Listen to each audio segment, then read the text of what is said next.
The towel whip. I can remember many a terrible night at the Children's Home Society Orphanage in Jacksonville, Florida, but none as cruel or as unnecessary as the night one of us boys left the shower dripping in the center bathroom of our dormitory. "All right, which one of you damn kids left the water dripping in the shower?" asked the house parent. "Not me," yelled one boy. "Me neither, Pop Henderson," said another. "Get your damn little asses out here in the hallway right now," yelled Mr. Henderson. One at a time, the boys slowly appeared in the hallway. There were boys ranging from about 6 to 12 years of age. I remember there was total silence. A total silence fell over the entire group. Everyone just stood there shaking. I could hear nothing except 20 or 30 boys lightly breathing. I looked down the floor, and in the hallway I saw nothing except young boys with towels wrapped around them, some with water still dripping from their wet bodies. "Who left the damn water dripping in the shower?" yelled Pop Henderson. Not one boy dared say a word. "Put your hands over your heads," he instructed. One at a time, we boys let go of our towels and raised our arms above our heads. One of the boys snickered as several of the towels hit the floor. "Shut up, you little bastard!" yelled Pop. Again, total silence fell over the large group. "Let the towels hit the floor now," said Mr. Henderson. One at a time, the towels hit the checkerboard floor of the hallway. "Backs against the wall," he demanded. There was a fast, short scurry, and then all was silent again as we pressed our wet backs against the wall. Mr. Henderson reached down, picked up one of the wet towels. He slowly rolled it into a tight rope and held it like a whip in his hand. Then he walked down the hallway, looking into the face of each and every boy.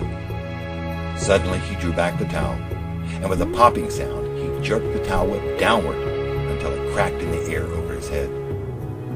He stopped in front of little Billy Smith, who was about 5 years old. He looked directly into his eyes. "You're the little bastard, aren't you?" he asked. Little Billy Smith said nothing. Then Pop drew back the whip and let little Billy have it right between his legs. Billy screamed, doubled over, and fell to the floor crying.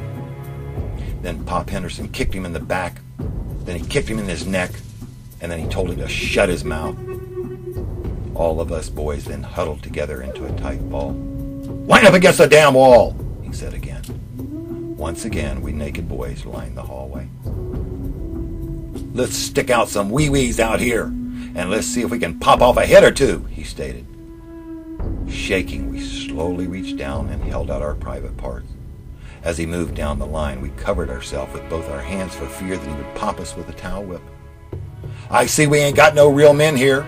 Looks to me like a bunch of little worm-peaters," he belted out like a drill sergeant. "Down on your knees, walk like little doggies," he ordered. For a minute or two, we crawled on our hands and knees up and down the hallway. Our naked little bodies were starting to shiver from the cold. "Okay, hands together, point them at the ceiling," he ordered. Soon every one of us boys was kneeling with palms together and our hands raised to the ceiling. "Now let's pray to God for an hour or two to forgive us," said Pop. As the hour passed, and as our little arms grew tired and weary, they fell to the floor. Then there would be another cracking sound as another one of us boys got popped with a towel whip. I remember looking at the whelps, some bloody and some just black and blue. I will never forget what it was like to see 20 or 30 little naked bodies all being beaten and ordered around as if they were nothing more than animals. One of the boys was hit in the face with a towel whip and his lip had a scar on it for years. That very night, even though I was only 7 or 8 years old, what happened to us reminded me of pictures that I'd seen on television, where some bad old man overseas was beating people and then burning them up in ovens. I guess they never got to burn us kids because they didn't have any ovens big enough at the orphanage.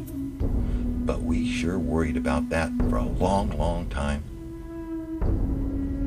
I'm told all the other boys always thought that nothing like that could happen in America.